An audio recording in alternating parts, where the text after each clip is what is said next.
யுனெஸ்கோவில் பாரம்பரிய சின்னம் என்று அறிவிக்கப்பட்ட வெனிஸ் நகரம், அதாவது பாரம்பரியமான ஒரு நகரம் என்று உலகம் முழுவதும் காக்கப்படும் ஒரு அற்புதம். அதாவது நண்பர்களே, இந்த வெனிஸ் நகரத்தை பார்த்தாலே மிராக்கிள். அது இவ்வளோ பெரிய கட்டடங்கள், எவ்வளோ பெரிய பிரிட்ஜஸ், இது எல்லாமே பார்த்தீங்கன்னா இந்த வெனிஸில் ஒரு சிறப்பான விஷயம் என்னென்னா, பஸ்ஸு கிடையாது, கார் கிடையாது. ஒரு நகரத்தையும் இன்னொரு நகரத்தில், அதான் கிட்டத்தட்ட பார்த்தீங்கன்னா 108 தீவுகள், 108லேருந்து 400 தீவுகளை ஒன்று சேர்த்து ஒரு நகரத்தை உருவாக்கியிருக்கிறார்கள்.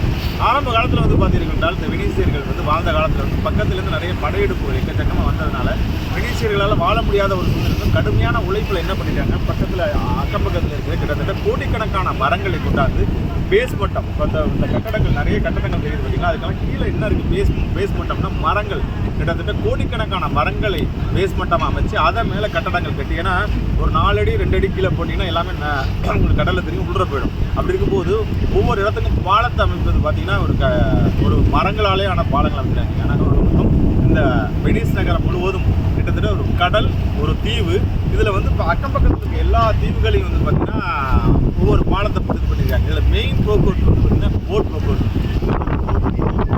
தலைமைச் செயலகம் மாதிரி பிரமாண்டமான கட்டணம் ஒரு கடல் நண்பர்களே, அதாவது கடலில் மிதந்து கொண்டிருக்கும் ஒரு அற்புத நகரம், ஒரு மிராக்கிள் நகரம். உலகத்தில் எவ்வளோ அதிசயங்கள் இருக்கின்றது, எவ்வளோ அற்புதங்கள் இருக்கின்றது, நாம் பார்க்க வேண்டிய விஷயங்கள் எவ்வளவு இருக்குது அப்படிங்கிறத சொல்லலாம். அதாவது இந்த பூமியில் சொர்க்கம் அப்படிங்கிறது நிறைய இடங்களை சொல்லலாம். வெனிஸ் அப்படிங்கிறது இந்த கிளைமேட் ஒரு பெரிய குளிரும் இல்லாமல் பெரிய வெயிலும் இல்லாமல், இப்போ பார்த்தீங்கன்னா காலையில் 11 மணி வெயில் இருக்குது. ஆனால் பார்த்தீங்கன்னா அப்படியே சில்னஸ், அப்படியே ஒரு அற்புதமான வருடிச்செல்கிறது, தென்றல் வருடிச்செல்கிறது. இந்த வெனிசியர்களுடைய உழைப்பு, இந்த நாட்டோட உழைப்பு பார்த்தீங்கன்னா ஆச்சரியப்படுத்துறதுல கடுமையான உழைப்பாளிகள் இருக்குது.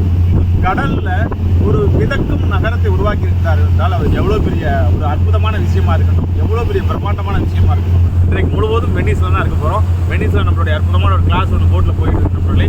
இதை பற்றிய பதிவுகளை விரைவில் பதிவிடுகின்றேன். வாழ்த்துக்கள், வாழ்வளமுடன், வாழிய நலம், வாழிய பல்லாண்டு. இந்த இன்பத்தையும் இந்த மகிழ்ச்சியும் எல்லோரும் அனுபவிக்க வேண்டும். இயற்கையோடு